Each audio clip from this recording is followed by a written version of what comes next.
बिस्मिल्लाहिर्रहमानिर्रहीम अस्सलाम वालेकुम। Welcome back to my YouTube channel. आज हम लोग अपनी book introduction to statistical theory part 1 Sher Mohammad Chaudhary की बुक से चैप्टर नंबर 6 प्रोबेबिलिटी पढ़ेंगे। इससे पहले हम लोगों ने प्रोबेबिलिटी के कुछ इंपॉर्टेंट कॉन्सेप्ट्स क्लियर किए हैं और यहाँ से शुरू हो रही है आज के लेक्चर से हम लोगों की मेन प्रोबेबिलिटी। सबसे पहले जैसा कि हम लोगों ने प्रोबेबिलिटी की डेफिनेशन पढ़ ली थी अपनी पिछली वीडियो में, आज हम लोग प्रोबेबिलिटी के 2 टाइप्स पढ़ेंगे, जिसकी आज हमारे पास सबसे पहले डेफिनेशन ऑफ प्रोबेबिलिटी की स्टेटमेंट है। Probability is something strange and it has been defined in different manners. Probability एक बहुत अजीब और इसको हम लोग डिफ़ाइन करते हैं बहुत डिफरेंट मैनर से। It can be defined probability in objective और सब्जेक्टिव मैनर।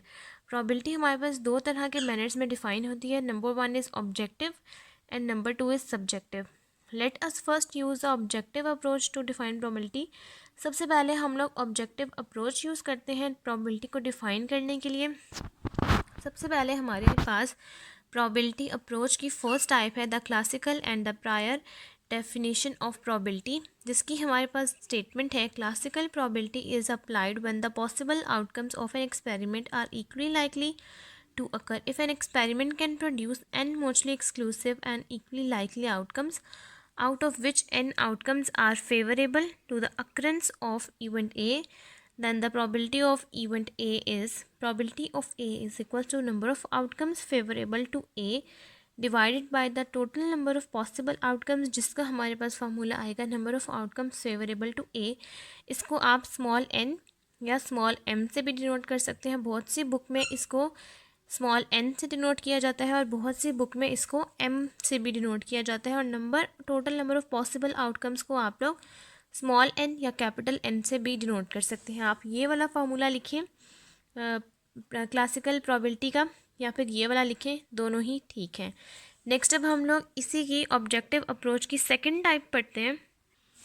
सेकेंड टाइप है हमारे पास द रिलेटिव फ्रिक्वेंसी और अ पोस्टीरियर डेफिनेशन ऑफ प्रोबेबिलिटी, जिसकी डेफिनेशन है it is also called statistical or empirical definition of probability. This definition is based on the actual observation when the random experiment is repeated a large number of time under similar condition. इसको हम लोग तब apply करते हैं जब हमारे पास similar conditions, एक ही same conditions में लार्ज नंबर ऑफ़ टाइम्स दोबारा रिपीट हो रहा हो, यानी कि नंबर ऑफ़ टाइम्स हमारे पास बहुत लार्ज हो और वो दोबारा रिपीट हो रहा हो। If an experiment is repeated n times where n is large and event A is observed m times, then probability of A is equals to limit। हम इस relative frequency में हम लोग लिमिट अप्लाई कर देते हैं n अप्रोचेस टू इन्फिनिटी कि n की लिमिट जहाँ तक भी हमें दी होगी वहाँ तक, और इसको हम लोग यूज़ करते हैं m/n। आप लोग इसको m/n या small n by capital N से भी डिनोट कर सकते हैं, ये आप लोगों की मर्ज़ी है। उसके बाद है हमारे पास third type the axiomatic definition of probability. This definition is based on certain axioms which must be satisfy by the probability of an experiment. इस डेफिनेशन में हम लोग क्या करते हैं कि हम लोगों के पास कुछ एक्सियम्स हैं, अगर हमारे पास वो एक्सियम्स इसके अंदर सेटिस्फाई हो जाएंगे, अगर कोई क्वेश्चन है हमारे पास उसके अंदर ये तीनों एक्सियम्स सेटिस्फाई कर रहे हैं, तो हम इसको तब अप्लाई करते हैं।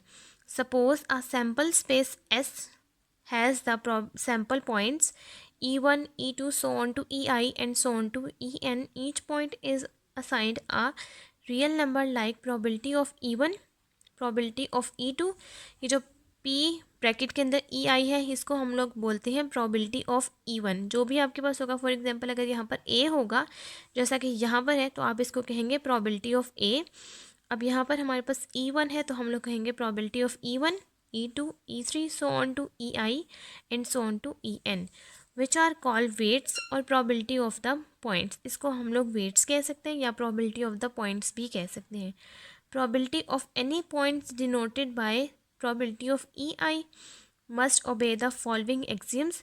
इसको हम लोग probability of EI से डिनोट करेंगे। EI का मतलब है कि जहाँ तक भी जा रहा है। फॉर एग्जांपल अगर हमारे पास 2 है तो हम लोग 2 probabilities के अकॉर्डिंग probability of E1 और E2 लिखेंगे। हम लोग इसको तब अप्लाई करेंगे जब हमारे पास ये फॉलोइंग एक्सियम सेटिस्फाई करेंगे। नंबर 1 है हमारे पास axiom 0 is less than equals to probability of EI is less than equals to 1।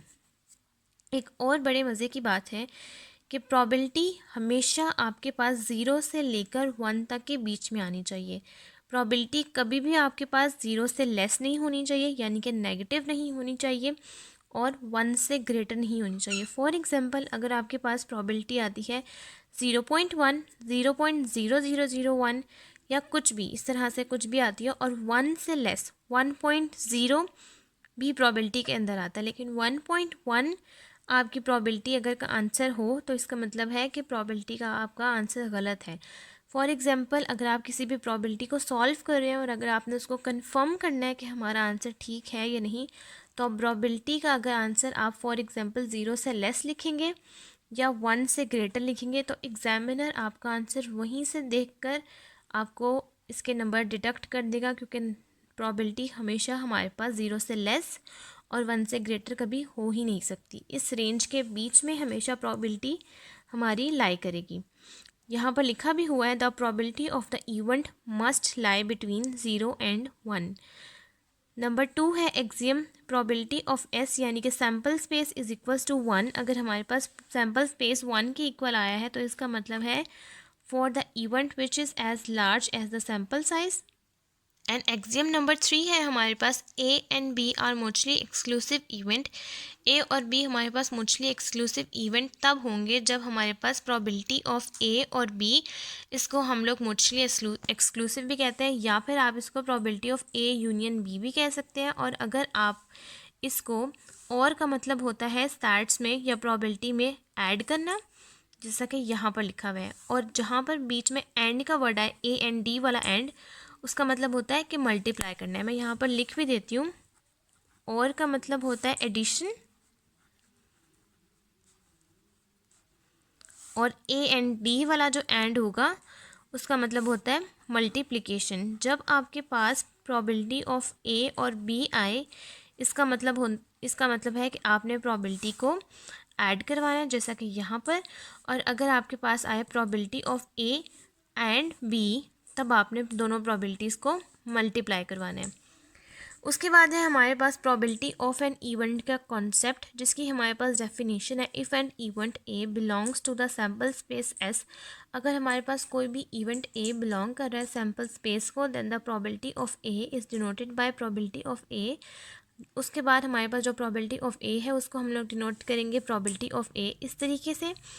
And probability of A is the sum of the probabilities of all the sample points EI included in A. Probability of A is equals to summation probability of EI. It is possible that EI are equally likely. In this case, probability of E1, E2, so on. Each probabilities is 1 by n. हम एक एक probability को हमेशा 1 by n से denote करते हैं because these are n equally likely points, क्योंकि हमारे पास n equally likely points होते हैं। फॉर एग्जाम्पल अगर आपके पास 3 है n तो आप यहाँ पर कह देंगे 1/3। E1, E2, E3 are included in the event. For example अगर हमारे पास 3 इवेंट्स हैं, अगर हम इनको इवेंट में लिखें तो हमारे पास कैसे आएंगे, हम इसको लिखेंगे डिनोट करेंगे प्रोबेबिलिटी ऑफ ए से। प्रोबेबिलिटी ऑफ ए से हम हमेशा प्रोबेबिलिटी ऑफ इवेंट को डिनोट करते हैं, तो हम लोगों ने लिख लिया यहाँ पर probability of event is equals to probability of E1। हम इनके साथ प्रोबेबिलिटी अप्लाई कर देंगे, probability of E1 plus probability of E2 plus probability of ये E3 है प्लस प्रोबेबिलिटी ऑफ E3, और इसकी प्रोबेबिलिटी हम लोग ये पुट कर देंगे जो कि है 1/n 1/n 1/n। हमने हर एक की प्रोबेबिलिटी को 1/n 1/n 1/n से डिनोट कर दिया और ये 1 1 1 हो गया 3/n। नेक्स्ट अब यहाँ तक हम लोगों का कंप्लीट हो गया objective definition of probability. Next हम लोगों के पास प्रोबेबिलिटी की सेकंड मैनर है वो है सब्जेक्टिव और पर्सन। अब हम लोगों के पास यहाँ पर प्रोबेबिलिटी की सेकंड टाइप है सब्जेक्टिव और पर्सनलिस्टिक डेफिनेशन ऑफ प्रोबेबिलिटी, जिसकी डेफिनेशन है according to this definition the probability of an event is the degree of confidence और believe on the part of the statistician और decision maker that the event will occur. अब यहाँ तक हम लोगों के पास objective of subjective manners complete हो गया। नेक्स्ट अब हम लोग इसी से रिलेटेड बुक के अंदर जो हमारे पास एग्जांपल्स हैं हम उसको सॉल्व करते हैं। सबसे पहले हम लोग सॉल्व करेंगे एग्जांपल नंबर 6.4। अब हम लोग एग्जाम्पल स्टार्ट करेंगे। एग्जाम्पल नंबर 6.4 जो कि पेज नंबर 187 पर शेर मोहम्मद चौधरी पार्ट 1 की बुक से ये हम लोग डिस्कस करेंगे, जिसकी हमारे पास स्टेटमेंट है, if a card is drawn from an ordinary desk of 52 playing card. अगर हमारे पास कोई भी कार्ड्स हैं जो हमारे पास ऑर्डनरी कार्ड होते हैं जिससे हम लोग खेलते हैं, प्लेइंग कार्ड्स, वो हमारे पास 52 हैं। Find the probability that number 1 is the card is red. आपने उस 52 कार्ड में से जितने भी रेड कार्ड्स हैं आपने उस वो निकाल लेने हैं। पार्ट 2 में द कार्ड इज़ डायमंड, जितने भी डायमंड्स के कार्ड हैं आपने वो निकाल लेने हैं। एंड द कार्ड इज़ 10, और जितने भी 10 कार्ड्स हैं आपने उसको निकाल लेते हैं। अब एग्जाम्पल स्टार्ट करने से पहले सबसे पहले मैं आपको प्लेइंग कार्ड्स दिखाती हूँ और उसके बाद आपको उन कार्ड्स के बारे में थोड़ा गाइड कर देती हूँ, ताकि आपको ये एग्जाम्पल समझने में और आने वाली प्रॉबिलिटी समझने में थोड़ी इजी हो जाए। तो चलिए अब मैं आपको सबसे पहले कार्ड्स के बारे में बताती हूँ और उसके बारे में थोड़ा एक्सप्लेन कर देती हूँ, और फिर एक्सप्लेन करने के बाद पार्ट 1, पार्ट 2, पार्ट 3 मैं आपको उसी के साथ समझा दूँगी। जब आप लोग प्लेइंग कार्ड्स को लेंगे तो आपके पास इस तरीके से कुछ कार्ड्स होंगे, जिसमें फर्स्ट 2 पे आपके पास होंगे ये एक्स्ट्रा कार्ड, जिसको हम लोग कहते हैं कि ये जोकर के कार्ड्स हैं। आप इसको साइड पे कर देंगे। अगर आप इसको हम लोग इंक्लूड नहीं करते। इसको अगर आप इंक्लूड करेंगे तो इसको मिला के टोटल कार्ड्स बनते हैं हमारे पास 54, लेकिन ये हमारे पास एक्स्ट्रा कार्ड्स होते हैं तो इसको हम लोग काउंट नहीं करेंगे। इन जोकर के 2 कार्ड्स को निकाल लेने के बाद हमारे पास टोटल ये जो कार्ड्स आ जाएंगे ये होंगे हमारे पास टोटल 52 कार्ड्स। अब मैं आपको इसकी सेपरेशन करके दिखाती हूँ। नंबर 1 पे जो हमारे पास इस तरह से ये जो शेप है इसको हम लोग कहते हैं स्पेड। उसके बाद इस शेप को हम लोग कहते हैं हार्ट, जैसे कि ये हार्ट बना भी है। उसके बाद ये वाली शेप है इसको हम लोग कहते हैं क्लब, और एंड में जो ये शेप है ये एज़ यूजुअल हमारे पास डायमंड है तो इसको हम लोग कहते हैं डायमंड। अब मैं आपको सबसे पहले स्पेड, हार्ट, क्लब और डायमंड इन सब कार्ड्स को सेपरेट करके 4 पार्ट्स में फिर आपको दिखाती हूँ।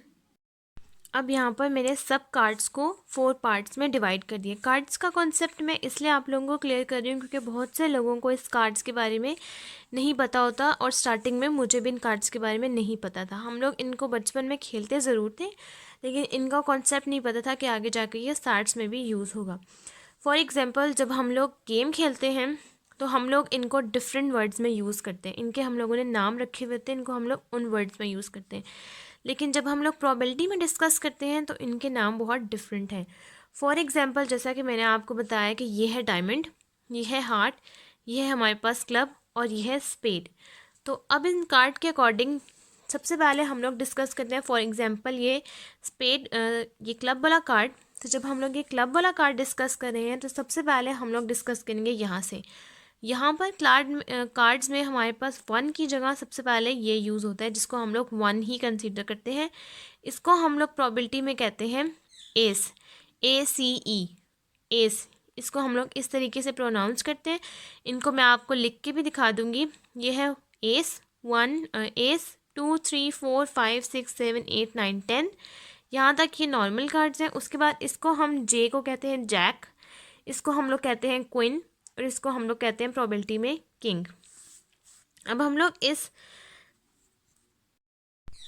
स्पेड की बात करें तो ये हमारे पास, सॉरी ये मैंने आपको गलत बता दिया था, ये हमारे पास है क्लब और ये है हमारे पास स्पेड। स्पेड में नंबर 1 पे जो हमारे पास सेम वही वाला जो नंबर 1 है उसको हम लोग कहेंगे एस। 2, 3, 4, 5, 6, 7, 8, 9, 10। ये भी जैक, ये भी क्वीन, ये किंग, और ये एस 2, 3, 4, 5, 6, 7, 8, 9, 10। जैक, क्वीन, किंग, लेकिन हार्ट का। ये भी एस 2, 3, 4, 5, 6, 7, 8, 9, 10। जैक, क्वीन और किंग, लेकिन डायमंड का। इसको हम लोग कहते हैं डायमंड, इसको हम लोग कहते हैं हार्ट, इसको हम लोग कहते हैं क्लब और इसको हम लोग कहते हैं स्पेड। अब सबसे पहले हम लोगों के पास यहाँ पार्ट 1 है, जो कि है कि आपके पास टोटल 52 कार्ड्स हैं। आप इस कार्ड्स को गिने, ये हैं 1, 2, 3, 4, 5, 6, 7, 8, 9, 10, 11, 12, 13। ये हैं 13 कार्ड्स टोटल। ये हमारे पास कार्ड्स होने चाहिए 52। ये 13 और ये 13, 26। 26 plus 13 is equals to 39 and 39 plus 13 is equals to 52। ये टोटल कार्ड्स हमारे पास होते हैं 52, जिसकी हमारे पास 4 तरह से पार्टीशन की गई है। Number 1 spade, club, heart and diamond. अब हमारे पास जो एग्जांपल नंबर 6.4 है उसमें हम लोगों ने ये बताना है कि हमारे पास टोटल कार्ड्स हैं 52, उससे तो हम लोग डिवाइड कर देंगे, लेकिन नंबर 1 पार्ट में हमने ये बताना है कार्ड इज़ रेड, कितने कार्ड्स हमारे पास रेड हैं। तो अब आपके पास ये चारों कार्ड्स आपके सामने हैं। अब आप लोग इसको ईजीली डिफाइन कर सकते हैं कि हमारे पास कितने रेड कार्ड्स हैं। ये 13 रेड कार्ड्स और ये 13 रेड कार्ड्स, 13 और 13 हुए 26। इसका मतलब फर्स्ट पार्ट का हमारे पास यहाँ आंसर आ जाएगा 26/52, क्योंकि हमारे पास 13 कार्ड्स हैं यहाँ डायमंड के और 13 कार्ड्स हैं हार्ट के और टोटल हो गए 26। तो फर्स्ट पार्ट का जो आंसर है कार्ड इज़ रेड, उसमें हम लोग लिखेंगे 26/52। सॉल्यूशन में आपने इस तरह से लिखना है, probability of A is equals to m/n, जिसमें m है हमारे पास number of outcomes favourable to the event divide by total number of event. तो टोटल नंबर ऑफ इवेंट है हमारे पास, यानी कि टोटल नंबर ऑफ कार्ड्स वो हैं 52 और 26 हम लोगों ने लिख लिया। और आपने ये सबसे पहले ये स्टेटमेंट लाजमी मेंशन करनी है प्रोबेबिलिटी के अंदर, इसके आपको प्लस मार्क्स मिलते हैं। लेट ए, जो आप लोग प्रोबेबिलिटी यूज़ करेंगे वो let A denotes the card is red. A let A यानी कि प्रोबेबिलिटी ऑफ ए डिनोट करिए कि हम लोगों ने फाइंड करना है कार्ड इज़ रेड, जिसमें से number of outcomes favourable to the event A, जिसमें हमारे पास number of outcomes favourable to the event A का आंसर आया 26। तो हम लोगों ने यहाँ वो लिख दिया। अब नेक्स्ट हम लोगों ने फाइंड करना है कार्ड इज़ डायमंड। तो आप यहाँ पर मेंशन कर देंगे, आप लोग यहाँ पर फर्स्ट में हमने प्रोबेबिलिटी ऑफ ए यूज़ किया, तो आप लोग यहाँ पर प्रोबेबिलिटी ऑफ बी यूज़ कर देंगे, लिखेंगे let B denote that the card is diamond. उसके बाद जो आपके पास आंसर है यहाँ पर आप वो यहाँ मेंशन करेंगे, number of outcomes favourable to the event का। अब मैं आपको कार्ड्स दिखाकर कार्ड डायमंड्स के जितने भी हमारे पास यहाँ आंसर आएगा, अब मैं आपको वो दिखाती हूँ। अब सेम एज़ यूजुअल जैसा कि मैंने आपको कार्ड्स दिखाए थे, अब यहाँ पर से हमने ढूंढना है डायमंड कार्ड्स। तो ये है हमारे पास टोटल डायमंड्स कार्ड। तो हम लोगों ने ये बताना है कि हमारे पास टोटल डायमंड कार्ड्स कितने हैं। तो जैसा कि मैंने आपको ये बताया कि हर कार्ड्स की पार्टीशन हमारे पास 13 पर हुई हुई है। तो ये कार्ड्स भी अगर आप लोग गिने 1 2 3 4 5 6 7 8 9 10 11 12 13, इसका मतलब है कि हमारे पास डायमंड कार्ड्स हैं 13 और इसका आंसर आएगा हमारे पास 13/52। डिवाइड हम इसको ओवरऑल पे करेंगे और जो स्पेसिफिक मेन पार्ट पूछा गया है हम लोग सिर्फ वो मेंशन कर देंगे, जैसा कि यहाँ पर 13 है। और इसके बाद हम लोग 13/52 पार्ट 2 में लिख लेंगे। और पार्ट 3 में इन्होंने हमसे पूछा हुआ है कार्ड इज़ 10, कितने कार्ड हमारे पास 10 नंबर के हैं।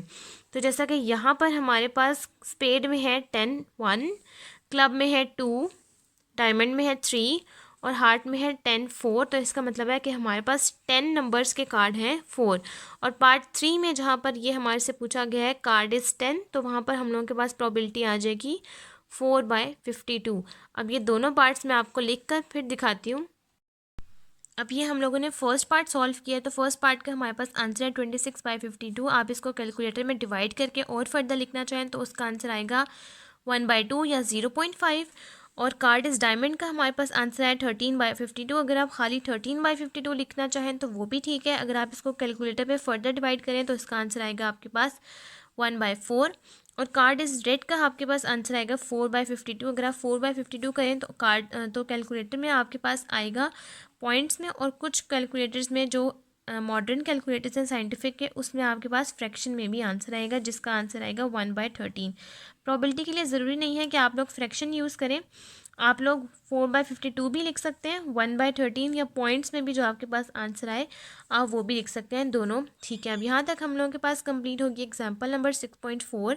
नेक्स्ट अब हम लोग सॉल्व करते हैं एग्जाम्पल नंबर 6.5। अब नेक्स्ट हमारे पास एग्जाम्पल नंबर 6.5 है, जिसकी हमारे पास स्टेटमेंट है a fair coin is tossed 3 time. इसका मतलब ये है कि आपने एक सिंगल कॉइन को 3 दफ़ा टॉस्ट किया है। What is the probability that at least one head appears, क्या प्रोबेबिलिटी होगी अगर कम अज़ कम एक या एक से ज़्यादा उसके अंदर हेड्स अपीयर हो रहे हैं। एटलीस्ट वन का मतलब है एक या एक से ज़्यादा। अब सबसे पहले हम लोग क्या करते हैं कि मैं आपको 1 2 और 3 कॉइन्स को टॉस्ट करने की सैम्पल स्पेस बनाना सिखाती हूँ, और उसके बाद मैं आपको एटलीस्ट वन हेड अपीयर की प्रोबेबिलिटी बताती हूँ। अब जैसा कि मैंने आपको सिखाया था कि हम लोगों के पास ये एच यानी कि हेड और ये टेल आता है, तो इसका मतलब है ये है हमारे पास 1 कॉइन की प्रोबेबिलिटी, क्योंकि 1 कॉइन के हमारे पास 2 फेसेस हैं, या हेड या टेल। तो ये हो गया हमारे पास 1 कॉइन की प्रोबेबिलिटी। अब हमने एक कॉइन को 3 दफ़ा टॉस करना है, तो मतलब ये हमारे पास फर्स्ट टाइम टॉस हुआ है। अब सेकंड टाइम है जब हम लोग एक कॉइन को टॉस करेंगे 2 टाइम्स, तो वो हमारे पास 2 कॉइन्स हो जाएंगे। 2 कॉइन्स, 1 कॉइन की प्रोबेबिलिटी है 2, मतलब फेसेस हैं 2, हेड्स या टेल।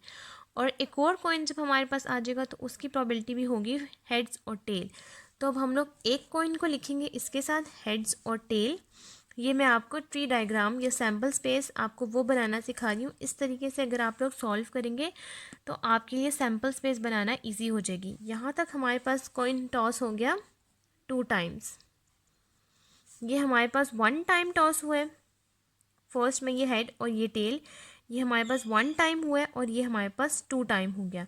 अब हमने इसको 3 टाइम बनाना है, तो 3 टाइम के लिए हम इसको दोबारा से हर एक के साथ हेड लिखेंगे और टेल लिखेंगे। इसके साथ भी यहाँ हेड लिखेंगे और टेल लिखेंगे, इस हेड के साथ भी हेड लिखेंगे और टेल लिखेंगे, और इसके साथ भी हेड लिखेंगे और टेल लिखेंगे। ये है हमारे पास 1 कॉइन, ये है 1 और 2 कॉइन, और ये है 1 कॉइन, 2 कॉइन, 3 कॉइन और हमारे पास 4 कॉइन।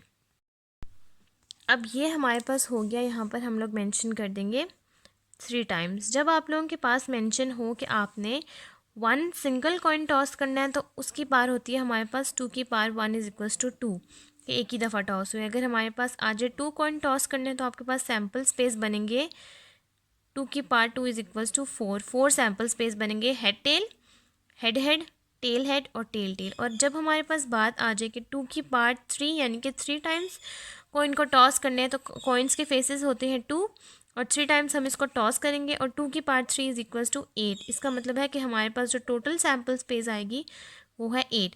फॉर एग्जाम्पल जब आपने फर्स्ट टाइम तीनों कॉइन्स को टॉस किया, तो हेड हेड हेड हो गया एच एच एच, फिर ये हेड हेड टेल हो जाएगा, हेड हेड टेल। 1 आउटकम मैं यहाँ मेंशन भी कर देती हूँ, 1 outcome, 2 outcome, head tail head head tail head. Number 3 outcome, head tail tail. Number 4th outcome, tail head head. Number 5th outcome, tail head tail. हर एक को आपने हर एक के साथ सीक्वेंस वाइज मल्टीप्लाई कह लें, या आप इसको सीक्वेंस वाइज लिखना कह लें कि हमने इसके बाद ये लिया, इसके बाद ये लिया। इस तरीके से आपके लिए सैम्पल स्पेस निकालना इजी हो जाएंगे। उसके बाद आएगा head tail head tail tail head. Number 7th and number 8 में हमारे पास आ जाएगा tail tail tail tail tail tail. Number 8। अब ये हमारे पास हर एक के सैम्पल स्पेस हर दूसरे से डिफरेंट है, और ये हमारे पास टोटल हो गए 8 सैम्पल स्पेस। फर्स्ट आ गया कि फॉर एग्जांपल अगर आपने तीनों कॉइन को टॉस किया तो हो सकता है कि उन तीनों में हेड्स आए, और सेकंड का मतलब ये है कि हो सकता है कि उन दोनों में हेड आए और एक में टेल आए। थर्ड में हो सकता है कि फर्स्ट में और थर्ड में हेड आए और सेकंड पे टेल आए, और फोर्थ में ये है कि फर्स्ट पे हेड आए बाकी दोनों में टेल आए, और फिफ्थ का मतलब है कि फर्स्ट पे टेल आए बाकी दोनों में हेड आए, और सिक्स्थ का मतलब है कि फर्स्ट में और थर्ड में टेल आए और सेकंड में हेड आए। सेवन्थ का मतलब ये है कि फर्स्ट 2 में टेल आए, थर्ड में हेड आए, और थर्ड का मतलब है, एट्थ का मतलब है कि सब में टेल आए। तो ये पॉसिबिलिटीज़ हैं 3 कॉइन्स को टॉस करने की। ये हो गया हमारे पास सैम्पल स्पेस। अब हम लोगों ने सिलेक्ट करने हैं एटलीस्ट 1 हेड। एटलीस्ट का मतलब है कि एक या एक से ज़्यादा। अब हम लोगों के पास प्रोबेबिलिटी ऐसे आएगी कि इसमें हम लोगों के पास एक या एक से ज़्यादा हेड है, हम लोग ये ले लेंगे 1, ये ले लेंगे, इसमें भी 2 हेड्स हैं, इसमें हम भी 2 हेड्स हैं, इसमें एक हेड है, इसमें भी 2 हेड्स हैं, इसमें एक हेड्स है, तो इसमें एक हेड्स है। तो ये हमारे पास टोटल आ गया 1 2 3 4 5 6 7। इसको हम लोग नहीं लेंगे क्योंकि इसमें कोई भी हेड्स नहीं है, तो ये हमारे पास टोटल प्रोबेबिलिटी आ जाएगी 7/8। 8 इसलिए क्योंकि टोटल हम लोगों के पास सैम्पल स्पेस 8 है, 2 की power 3 is equals to 8। Total हम लोगों के पास सैम्पल स्पेस है 8, लेकिन हम लोगों के पास जो एटलीस्ट 1 हेड है उसका आंसर है 7। तो हम लोगों के पास इस प्रोबेबिलिटी का आंसर है 7/8। अब यहाँ पर इस तरीके से मैंने सैम्पल स्पेस लिख लिया है। इस सैम्पल स्पेस का मतलब है n of s। n of s यहाँ पर मैंने लिख लिया, यानी कि नंबर ऑफ़ सैम्पल्स, इसको हम लोग s कहेंगे। और नंबर ऑफ़ सैम्पल्स टोटल है हमारे पास 8। आप लोग इनको काउंट भी कर सकते हैं, 1 2 3 4 5 6 7 8, ये है 8। और जो हम लोगों ने यहाँ प्रोबेबिलिटी लिखनी है वो लिखेंगे let 8 denotes that at least 1 head appear. ये आपने लाजमी ये लाइन लिखनी है। जिस भी सिंबल से, जिस भी ए से, बी से, सी से, जिससे भी आप लोग डिनोट कर रहे होंगे, आपने ये लाइन लाजमी लिखनी है। इसके आपको प्लस नंबर मिलता है। उसके बाद यहाँ पर आपने वो प्रोबेबिलिटी लिखनी है जो कि है एटलीस्ट 1 हेड अपीयर्स। एटलीस्ट का मतलब है एक या एक से ज़्यादा जिसके अंदर हेड्स आ रहे हो। तो इसके अंदर 3 हेड्स है, इसके अंदर 2 2 1 2 1 1। तो यहाँ पर हम लोगों के पास ये टोटल है 7, 1 2 3 4 5 6 7। तो यहाँ पर हमारे पास आंसर आ गया 7/8। अब नेक्स्ट हम लोग एग्जाम्पल सॉल्व करते हैं। Example number 6.6। एग्जाम्पल नंबर 6.6 की हमारे पास स्टेटमेंट है, if 2 fair dice are thrown. अगर आपने 2 डाइस को थ्रोन किया है, यहाँ पर अब डाइस की बात आ गई है तो ये इसका मतलब है कि ये 2 डाइस हैं। और थ्रोन की बात आ गई है तो आपने इसको फेंका है। What is the probability of getting part 1 is 666। हो सकता है कि उसके अंदर 66 आया हो, यानी कि 66 की प्रोबेबिलिटी क्या होगी आपने वो बतानी है। और सम ऑफ 8 और मोर डॉट्स। अगर आप उन दो नंबर्स को ऐड करें यानी कि सम करें तो उसका आंसर 8 आए या 8 से ज़्यादा आए। 8 से ज़्यादा यानी कि 9 आए, 10 आए, 11 आए, 12 आए। 12 तक ही आएगा, इससे ज़्यादा नहीं आएगा। ठीक है, आपका कोई भी इस तरह का आंसर है 36 तक, 36 तक आएगा तो आपके पास यहाँ आंसर होगा 8 या मोर डॉट्स। तो अब हम लोगों ने यहाँ पर लिखना है इसकी प्रोबेबिलिटी। सबसे पहले मैं आपको 2 डाइसेस के अकॉर्डिंग सैम्पल स्पेस बनाना सिखाती हूँ। अब सॉल्यूशन में हम लोगों ने 2 डाइसेस के अकॉर्डिंग हम लोगों ने यहाँ पर सैम्पल स्पेस बनानी है। तो सबसे पहले आपने यहाँ पर सैम्पल स्पेस को ऐसे डिनोट करना है और हम लोगों ने 2 सैम्पल स्पेस के अकॉर्डिंग, 2 डाइसेस के अकॉर्डिंग सैम्पल स्पेस बनाने। हो सकता है कि फर्स्ट में आपके पास दोनों सब में 1 आए, यानी कि एक डाइस के ऊपर आपके पास हो सकता है कि एक डाइस के ऊपर 1 आए। तो यहाँ पर हमने सब पे लिख दिया 1, यहाँ 2 3 4 5 6। आपने जब 2 डाइसेस के अकॉर्डिंग सैम्पल स्पेस बनानी है तो आप इस तरीके से बनाएंगे। अब फर्स्ट में आपने क्या करना है कि हो सकता है कि एक डाइस के ऊपर 1 आया है, दूसरे डाइस के ऊपर भी 1 आ जाए। हो सकता है कि अगर एक डाइस के ऊपर 1 है तो दूसरे डाइस के ऊपर 2 आए, तीसरे डाइस के ऊपर 3 आए, फोर्थ पे 4, 5 पे 5 और फिर 6 आए। इस तरह से आपने 1 से लेकर 6 तक की प्रोबेबिलिटी सबके साथ लिखती जानी है। अब ये पूरा 1 से लेकर 6 तक की प्रोबेबिलिटी लिखने के बाद फिर मैं आपको दिखाती हूँ। फर्स्ट में हम लोगों ने क्या किया कि हम लोगों ने रो वाइज सब में 1 लिखे, 2 3 4 5 6। और सेकंड पे क्या किया, हमने कॉलम वाइज 1 लिखा, 2 लिखा, 3 लिखा, 4 लिखा, 5 लिखा और फिर 6 लिखा। ये है इसको इजी मेथड 2 डाइसेस के अकॉर्डिंग सैम्पल स्पेस बनाने का कि फर्स्ट आपने इस साइड पे सब रो में लिख लेना है 1 2 3 4 5। फिर इस तरह से आपने कॉलम वाइज 1 लिखना है, 2 लिखना है, 3 लिखना है, 4 लिखना है, 5 लिखना है और 6 लिखना है। फर्स्ट पे अब हम लोगों के पास प्रोबेबिलिटी है कि हम लोगों के पास स्टेटमेंट है that the event has 6 dice, कि आपके पास एक ऐसा इवेंट आए जिसके अंदर दोनों में 6 आ रहा हो। दोनों में 6 हमारे पास आपने चेक करना है कि कहीं पर आपके पास 6 आ रहा है। तो 6 आ रहा है हमेशा हमारे पास ये सिर्फ इस जगह पर। अब आप लोगों ने टोटल के गिनने हैं 1 2 3 4 5 6 7 8 9 10 11 12 13 14 15 16 17 18 19 20 21 22 23 24 25 26 27 28 29 30 31 32 33 34 35 36। हमारे पास टोटल हमारे पास 36 आउटकम्स हैं। 2 डाइसेस के अगर होने की प्रोबेबिलिटी है हमारे पास टोटल 36, 6 6 आर 36। उसी तरीके से यहाँ पर टोटल डाइसेस के अगर होने की प्रोबेबिलिटी है हमारे पास 6।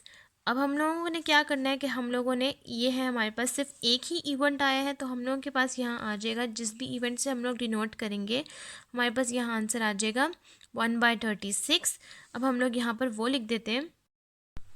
अब ये हम लोगों ने यहाँ पर फर्स्ट वन को डिनोट किया है ए से, तो हम लोगों ने यहाँ लिखा है A denote that the event has 6 appears. के ऐसा वो इवेंट हम लोगों ने लिखा है जिसके अंदर डबल सिक्स अपीयर हो रहा हो तो यहाँ पर हमने ए की प्रोबेबिलिटी लिख लिया 6,6 जो कि है ये वाला, और एन ऑफ ए यानी कि हमारे पास total number of outcomes favourable आ गया हमारे पास 1, और 1 को 36, तो हमारे पास आंसर आ गया है probability of A is equal to 1/36। अब हम लोगों ने पार्ट 2 सॉल्व करना है जिसमें हम लोगों ने ये बताना है सम ऑफ 8 और मोर डॉट्स अकर, कि ऐसे हम लोगों ने प्रोबेबिलिटी लेनी है कि हम दो वैल्यूज़ को ऐड करें तो हमारे पास 8 या 8 से ज़्यादा हम लोगों के पास प्रोबेबिलिटीज़ आ रही हों। तो फर्स्ट में अब आपने ये देखना है कि 1 और 1 को ऐड करें तो आपके पास आता है 2, 1 और 2 को ऐड करें तो 3 आता है, 3 और 1 को ऐड करें 4, 5, 6, 7, तो इसका मतलब है फर्स्ट हमारे पास 1 तक आएगा ही नहीं। फर्स्ट इसको ऐड करें 3, 4, 5, 6, 7, 8, हम लोग इसको सिलेक्ट करेंगे।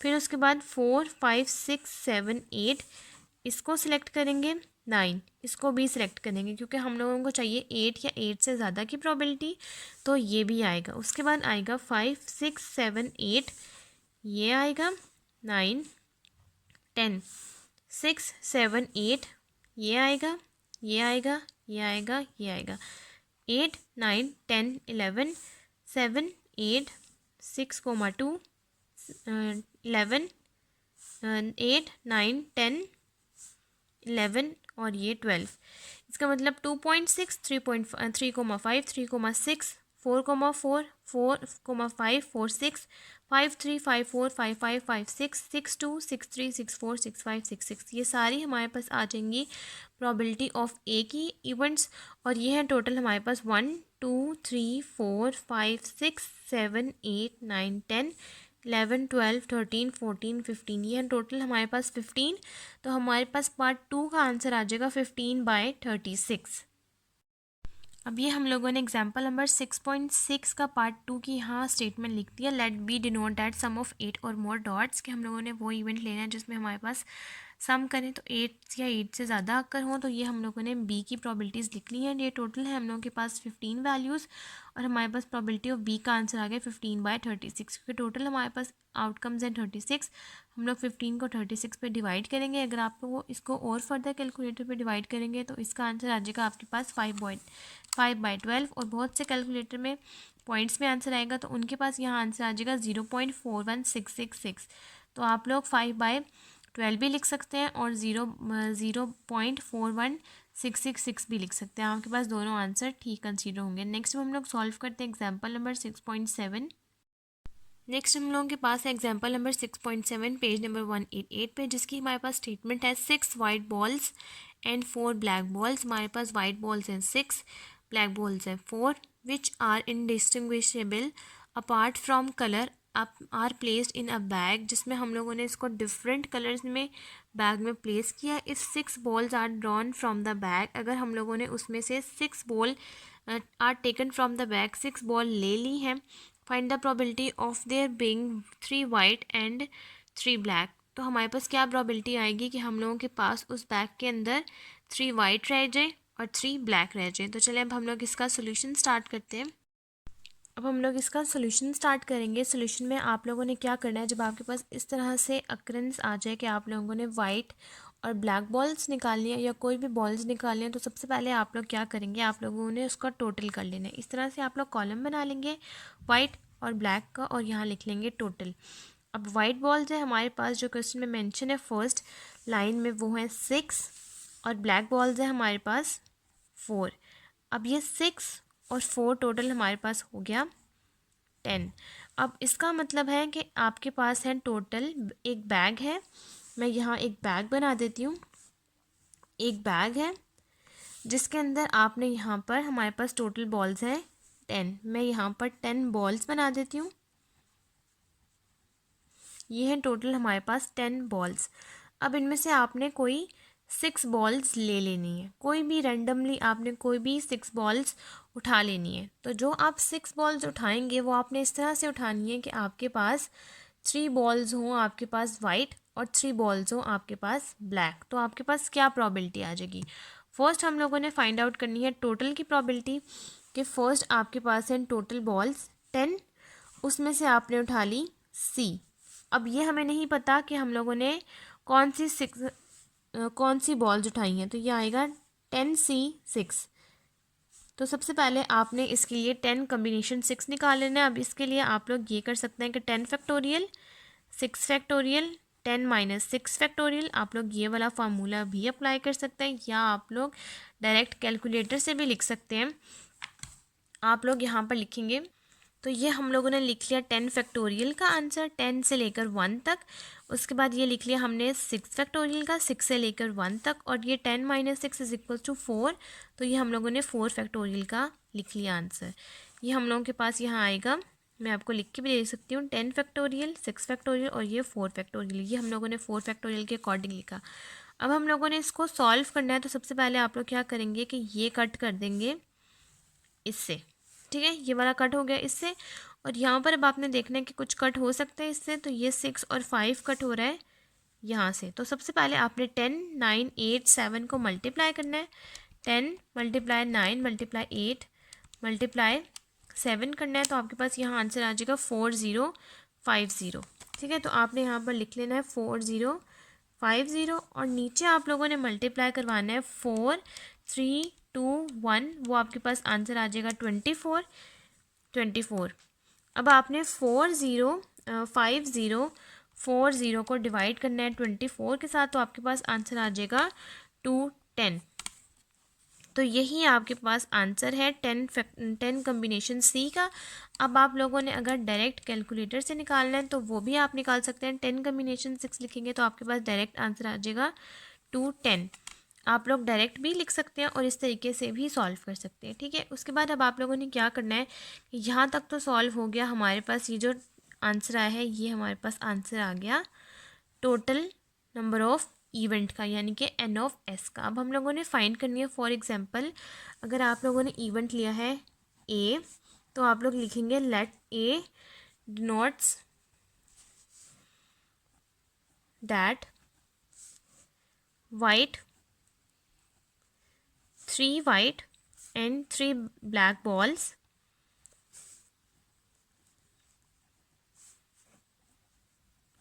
are taken, ठीक है। अब हम लोगों के पास यहाँ फॉर्मूला आ जाएगा P of A is equals to N of A divided by N of S। अभी तक हम लोगों ने फाइंड आउट किया है N ऑफ S का आंसर जो कि है 210। अब हम लोगों ने N ऑफ A का आंसर फाइंड आउट करना है, तो यहाँ पर हम लोग जो भी हमारे पास आंसर आएगा वो हम लोग 210 से डिवाइड कर देंगे। अब हम लोगों ने फाइंड करना है A यानी कि नंबर ऑफ A यानी कि फेवरेबल आउटकम्स। तो हम लोगों के पास ये जो बैग है जिसमें से हम लोगों ने बॉल्स निकालनी है 6, तो फॉर एग्जांपल आपने ये 6 बॉल्स निकाल ली, ठीक है। तो इस बैग में पीछे कितनी रह गई बॉल्स 4। अब आप लोगों ने यहाँ से जो 6 बॉल्स निकाली हैं इनमें से 3 हैं वाइट और 3 हैं ब्लैक, तो अब आप लोगों ने उसकी प्रोबेबिलिटी निकालनी है। तो अब आप लोग क्या करेंगे, फर्स्ट में यहाँ पर आप लोग लिखेंगे 6 कम्बिनेशन 3, ये आ जाएगा आपके पास वाइट बॉल्स की प्रोबेबिलिटी, और फिर अगेन आ जाएगा आपके पास प्रोबेबिलिटी 4 कम्बिनेशन 3, क्योंकि 3 है हमारे पास वाइट बॉल्स, ये मैं आपको मेंशन कर देती हूँ, ये है हमारे पास वाइट बॉल्स और ये है हमारे पास ब्लैक बॉल्स। अब हमने जो यहाँ पर टोटल लिखा था, यहाँ पर टोटल में हमारे पास वाइट बॉल्स कितनी है 6, तो हम लोग इसलिए इसका आंसर कम्बिनेशन से 6 से निकालेंगे कि वाइट बॉल्स हैं टोटल 6 में से हमने 3 निकाल ली, और टोटल हमारे पास ब्लैक बॉल्स है 4, उन 4 में से हमने 3 निकाली। इसका मतलब ये है कि हम लोगों के पास ये जो 4 बॉल्स बची हैं इनमें जो 3 हैं ये है वाइट, और ये जो सिंगल एक बॉल बची है ये है सिंगल ब्लैक, ठीक है। अब हम लोगों ने इससे कम्बिनेशन निकाल लेना है, तो ये आप लोग डायरेक्ट निकाल लें। 6 combination 3 is equals to 20 and 4 combination 3 is equals to 4। आप लोग 20 को 4 से मल्टीप्लाई करेंगे तो आपके पास जो आंसर आएगा आप लोग उसको 80 आंसर है 210 से डिवाइड कर देंगे। 280 को आप लोग डिवाइड कर देंगे 210 से, तो आपके पास यहाँ आंसर आ जाएगा 0.380, और जिनके पास फ्रैक्शन वाला कैलकुलेटर होगा उनके पास यहाँ आंसर आ जाएगा 80/12 को सॉल्व करके 8/12 21, क्योंकि ये 0 0 से कट हो जाएगा, ये आंसर आ जाएगा 8/21, या आप लोग अप्रॉक्सीमेटली इक्वल लिख सकते हैं 0.3809। जिनके पास फ्रैक्शन वाला कैलकुलेटर है वो इस फॉर्म में लिख लें, और जिनके पास नहीं है वो कोई बात नहीं, वो इस डिजिट फॉर्म में भी लिख सकते हैं। आपका आंसर ठीक ही कंसीडर होगा। यहाँ तक हमारे पास एग्जाम्पल नंबर 6.5 कंप्लीट हो गया। नेक्स्ट अब हम लोग सॉल्व करते हैं एग्जाम्पल नंबर 6.8। अब नेक्स्ट हम लोगों ने सॉल्व करनी है एग्जाम्पल नंबर 6.8, जो कि है पेज नंबर 188 के ऊपर। इसकी स्टेटमेंट है हमारे पास, an employer wishes to hire 3 people from a group of 15 applicants. एक एम्प्लॉयर है जिसकी ख्वाहिश है कि वो 3 पीपल्स को हायर करे ग्रुप के अंदर, जिसमें से टोटल हमारे पास एप्लीकेंट्स हों 15, 8 मैन हों और 7 वुमेन हों। All the women are equally qualified to fill the position. सारे जो जितने भी पोजीशन पे उनको हायर करे वो इक्वली क्वालिफाइड हो, यानी कि एक ही लेवल की उनकी एजुकेशन हो। If E selects the 3 at random, अगर उसने क्या किया है कि 3 कोई भी रैंडम, यानी कि या मेल या फिर विमेन, इनमें से कोई भी उसने रैंडम सेलेक्ट कर लिए। 3 हो सकता है कि वो तीनों के तीनों मेल सेलेक्ट कर ले, हो सकता है कि वो 2 मेल 1 विमेन सेलेक्ट कर ले, हो सकता है कि वो 2 विमेन 1 मेल सेलेक्ट कर ले। कोई भी चांस है कि हो सकता है कि वो उसने क्या रैंडम सेलेक्ट किया। What is the probability that all 3 will be man. क्या प्रोबेबिलिटी है कि अगर वो तीनों मैन है, और नंबर 2 है एटलीस्ट 1 विल बी वुमेन। और क्या प्रोबेबिलिटी है कि एक या एक से ज़्यादा उसकी प्रोबेबिलिटी हो विमेन की। तो चलें अब हम लोग सोल्यूशन स्टार्ट करते हैं, और फिर मैं आपको क्लियर करती हूँ कि हम लोग इसको कैसे सॉल्व करेंगे। एग्जाम्पल नंबर 6.8 के सोल्यूशन में सबसे पहले आपने क्या करना है कि आपने यहाँ पर मेन और विमेन का कॉलम बना लेना है, और थर्ड कॉलम आपने बना लेना है टोटल का, जैसा कि मैंने आपको एग्जाम्पल नंबर 6.7 में सिखाया है। तो अब आपने फर्स्ट स्टेप क्या करना है कि आपके पास फर्स्ट लाइन में जो इन्होंने मेन और विमेन की इन्होंने डिवीजन की हुई है, आपने वो लिखनी है। मेन है टोटल हमारे पास 8 और विमेन है हमारे पास टोटल 7।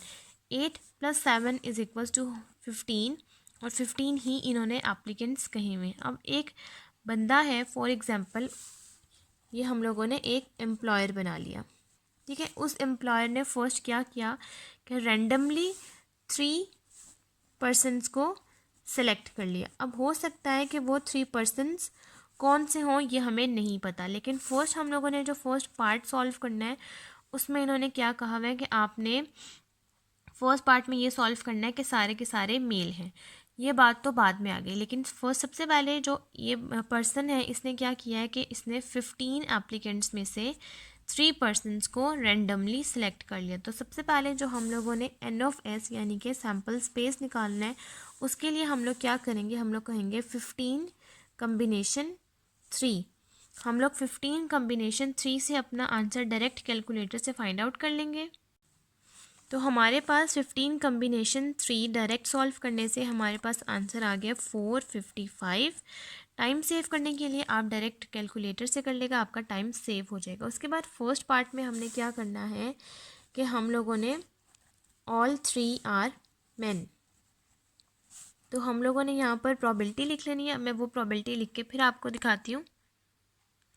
अब यहाँ पर आपने फर्स्ट में लिखना है all 3, let A denotes that all 3 are man, के हो सकता है कि वो तीनों जो एक बंदे ने हायर किए हो सकता है कि वो तीनों मेल हो। अब हमारे पास टोटल मेल हैं यहाँ पर जो मैंने लिखे हैं वो हैं 8। तो अब हम लोगों ने कम्बिनेशन जो फाइंड आउट करना है an probability of an A का, वो आ जाएगा 8 कम्बिनेशन 3 से। 3 पर्सनस वो हैं जो ये एम्प्लॉयर ने सिलेक्ट किए, और टोटल मैन है 8। फॉर एग्जांपल अगर वो हमें ये कहता कि all 3 are man are women, तो हम लोग यहाँ पर अपनी कम्बिनेशन लिखते हैं 7C3। अब यहाँ पर उसने कहा है कि आपने मेन की कम्बिनेशन फाइंड आउट करना है, तो हम लोग लिखेंगे 8C3। कैलकुलेटर पे आप लोग डायरेक्ट लिखेंगे 8C3, तो आपके पास यहाँ आंसर आ जाएगा 56। आप लोग 56 को डिवाइड करेंगे 855 के साथ, तो आपके पास आंसर आ जाएगा। आप लोग यहाँ पर लिखेंगे probability of A is equals to N of A divided by N of S is equals to 56 by 455। तो आपके पास यहाँ आंसर आ जाएगा 0.1230। 0.1230। जिनके पास फ्रैक्शन वाला कैलकुलेटर होगा उनके पास इसका आंसर आ जाएगा 8/56। उसके बाद आपने क्या करना है कि पार्ट 2 सॉल्व करना है, जिसमें हमारे पास स्टेटमेंट है at least one will be women. हो सकता है कि एक या एक से ज़्यादा हों विमेन। तो चलें अब हम लोग उसकी प्रोबेबिलिटी फाइंड आउट करते हैं।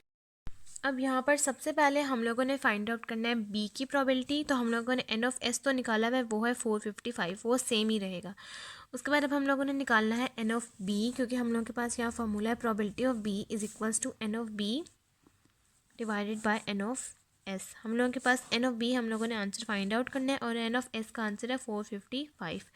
अब एन ऑफ बी का आंसर फाइंड आउट करने के लिए सबसे पहले उन्होंने हमें कहा हुआ है कि at least one will be women. हो सकता है एक विमेन हो या एक से ज़्यादा विमेन हो। सबसे पहले हम लोगों ने लिखनी है प्रोबेबिलिटी। टोटल विमेन से हमारे पास 7, जैसा कि मैंने यहाँ पर मेंशन करवाया हुआ है, टोटल वुमेन से 7। अब ये 3 पर्सन उसने हायर किए हैं।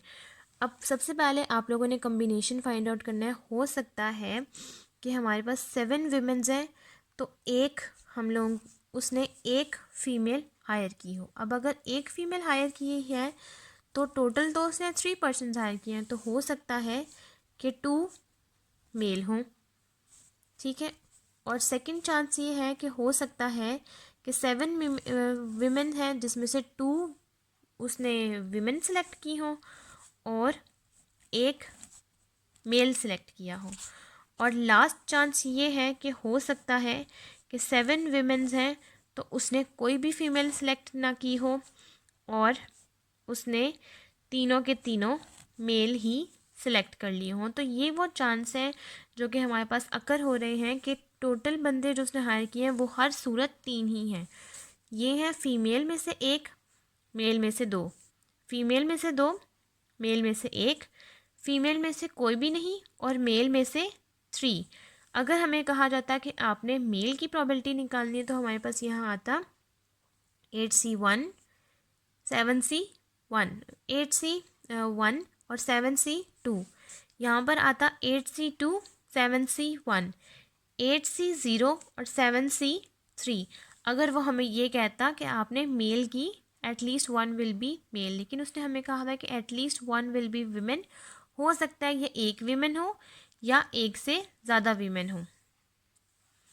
यहाँ आएगा 8 और यहाँ आएगा 7, ठीक है। ये 7 से 1 है 2 और फिर ये आएगा 3 और ये है 2 1 0। यहाँ 8 आएगा और यहाँ 7 आ जाएगा, ठीक है। अब हम लोगों ने इन सब की सेपरेट कम्बिनेशंस निकालनी है। फॉर एग्जांपल सबसे पहले जब आप लोग निकालेंगे 7C1 तो उसका आंसर आ जाएगा आपके पास 7। इस तरीके से आपने सारी कम्बिनेशंस का आंसर निकाल के उसको ऐड करना है। आपके पास एन बी यानी कि एन नंबर ऑफ बी का आंसर आ जाएगा। उसके बाद आपने इसके अंदर पुट करना है, आपके पास प्रोबेबिलिटी ऑफ बी का आंसर आ जाएगा। अब ये हम लोगों ने सारी वैल्यूज़ के कम्बिनेशन फाइंड आउट कर लिए। फर्स्ट का आंसर है 196, सेकंड के 168, थर्ड का है 35 और ऐड किया तो हमारे पास आंसर आ गया 399। 399 का जब हमने डिवाइड किया 455 के साथ तो हमारे पास आंसर आ गया 0.876। जिनके पास फ्रैक्शन वाला कैलकुलेटर है उनके पास आंसर आ जाएगा 57/65 और जिनके पास नॉर्मल वाला कैलकुलेटर है उनके पास आंसर आएगा 0.876। अब नेक्स्ट हम लोग आज के टॉपिक की लास्ट एग्जांपल सॉल्व करते हैं। Example number 6.9। एग्जाम्पल नंबर 6.9 है पेज नंबर 189 के ऊपर, जिसकी स्टेटमेंट है हमारे पास 4 item are taken at random from a box of 12 item are inspected. हमारे पास बॉक्स के अंदर 12 आइटम है जिन्हें इंस्पेक्ट करने के बाद 4 आइटम्स को उठा लिया गया रेंडमली। उन्होंने नहीं बताया कि 4 आइटम्स जो उन्होंने उठाई हैं वो कौन सी हैं। द बॉक्स इज़ रिजेक्टेड, उस बॉक्स को रिजेक्ट कर दिया है। If more than one item is found to be faulty, हो सकता है कि उसमें कोई भी फॉल्ट ना हो, एक बॉक्स के अंदर कोई भी फॉल्ट ना हो। If there are 3 faulty items are in the box, हो सकता है कि 3 के अंदर फॉल्ट हो और एक के अंदर फॉल्ट ना हो। Find the probability that the box is accepted, क्या प्रोबेबिलिटी होगी कि हमारे पास बॉक्स एक्सेप्ट हो जाए। और बॉक्स तब एक्सेप्ट होगा जब हमारे पास फॉल्ट यानी कि जो हमारे पास नुकसान हुई हुई चीज़ है उसकी हमारे पास रेशियो कम होगी। तो चलें अब हम लोग सोल्यूशन स्टार्ट करते हैं, फिर मैं आपको बताती हूँ कि इसको हम लोग कैसे स्टार्ट करेंगे। सबसे पहले एग्जांपल नंबर 6.9 के सोल्यूशन में आपने क्या करना है कि हमारे पास टोटल बॉक्स के आइटम्स हैं 12, आपने यहाँ वो मेंशन कर देना है। फॉल्ट कितने हैं बॉक्स के अंदर, वो हैं 3। और विदाउट फॉल्ट कितने हैं, वो है हमारे पास 1। ये तो हमारे पास वो आ गया जिसकी हम लोगों ने फाइंड आउट करनी है। अब हम लोगों के पास जब टोटल 12 बॉक्स के आइटम्स हैं जिसमें से 3 हमारे पास फॉल्टी आ गए, तो इसका मतलब है कि सही कितने हुए, 9 हमारे पास बिल्कुल सही, जिसको हम लोग कह सकते हैं करेक्ट या एक्सेप्टेड बॉक्स, वो है 9। और फॉल्ट है हमारे 9 आइटम्स, और फॉल्ट है हमारे पास 3 आइटम। सबसे पहले हम लोगों ने एन ऑफ एस यानी कि नंबर ऑफ सैम्पल स्पेस की प्रोबेबिलिटी फाइंड आउट कर लेनी है। तो हम लोग यहाँ पर लिखेंगे 12, क्योंकि 12 है हमारे पास टोटल आइटम्स, और कितनी उसने रैंडमली सेलेक्ट कर ली, वो है 4। तो आप लोगों ने डायरेक्ट कैलकुलेटर में से 12C4 करना है, आपके पास आंसर आ जाएगा 495। आप लोगों ने यहाँ पर वो लिख देना है। अब उसके बाद हम लोगों के पास स्टेटमेंट है कि हम लोगों ने वो बॉक्स एक्सेप्ट करवाना है जिसकी फॉल्ट की रेशियो कम हो। हम लोगों ने यहाँ पर लिखा let A denote that the number of faulty item is chosen. हम लोगों ने यहाँ पर वो इवेंट लेना है जिसके अंदर फॉल्ट की रेशियो कम हो। सबसे पहले हम लोगों ने बॉक्स तब एक्सेप्ट होगा जब हम लोगों के पास फॉल्ट की हुई चीज़ें कम होंगी। और फॉल्ट हुए हुए के 2 चांस हैं, या तो उसके अंदर फॉल्ट ही ना हो, जो हम लोगों ने बॉक्स सेलेक्ट की है, आइटम सेलेक्ट की हैं बॉक्स में से 4, जो हम लोगों ने रेंडमली 4 आइटम सेलेक्ट किए हैं, हो सकता है कि वो उनमें से जो 3 हैं उनमें कोई फॉल्ट ही ना हो सकता है कि उनमें एक फ़ॉल्ट हो और एक फ़ॉल्ट ना हो। सबसे पहले हम लोग लिखेंगे या तो फॉल्ट होगा या फॉल्ट नहीं होगा। मतलब ये है, सबसे पहले हम लोग लिखेंगे 3 के फॉल्ट आइटम्स नहीं है। हो सकता है कि आपने जो आइटम सेलेक्ट किया है उसका कोई फॉल्ट ही नहीं है। और 9 आइटम्स जो हैं बिल्कुल ठीक, उनमें 4 बिल्कुल ठीक हैं। 4 आइटम्स वो हैं जो बिल्कुल ठीक हैं, और हो सकता है कि जो हमने सेलेक्ट की हैं वो बिल्कुल ठीक हों। करेक्ट में से ही हम लोगों ने 4 उठाई हो और फॉल्टी में से कोई भी ना उठाई हो। और दूसरा चांस ये है कि हो सकता है कि फॉल्ट 1 उठाई हो और करेक्ट कितनी बची हमारे पास 3। तो हमारे पास 2 चांस हैं, या तो फॉल्ट होगा या फॉल्ट नहीं होगा। तो यही इसकी कम्बिनेशन के आंसर है। अब हम लोगों ने NC0 9C4 इनको सॉल्व कर लेना है, और हमारे पास यहाँ number of probability of B हमारे पास प्रोबेबिलिटी ऑफ ए हमारे पास आंसर आ जाएगा। इसको प्रोबेबिलिटी ऑफ ए के अंदर पुट करेंगे, हमारे पास यहाँ आंसर आ जाएगा। अब ये हम लोगों ने सॉल्व किया है, तो हम लोगों के पास आंसर आ गया 126 और 252। इन दोनों को ऐड किया, आंसर आया 378। 370 को 8 को डिवाइड किया हमने total number of sample space के साथ, यानी कि 495 के साथ, हमारे पास आंसर आ गया 0.7636। और यही हमारे पास आंसर है एग्जाम्पल नंबर 6.9 का। यहाँ तक हमारे पास सारे टॉपिक्स कंप्लीट हो गया, और आज की वीडियो भी हमारी यहीं तक कंप्लीट हो गया। अगर आपको मेरी आज की वीडियो अच्छी लगे तो मेरी वीडियो को लाइक करें, शेयर करें, मेरे चैनल को सब्सक्राइब करें, और साथ में बने बेल आइकन को भी प्रेस कर दें ताकि आपको मेरी आने वाली वीडियोज़ की नोटिफिकेशन सबसे पहले मिलती रहे। आज की वीडियो के लिए थैंक यू। अल्लाह हाफिज़।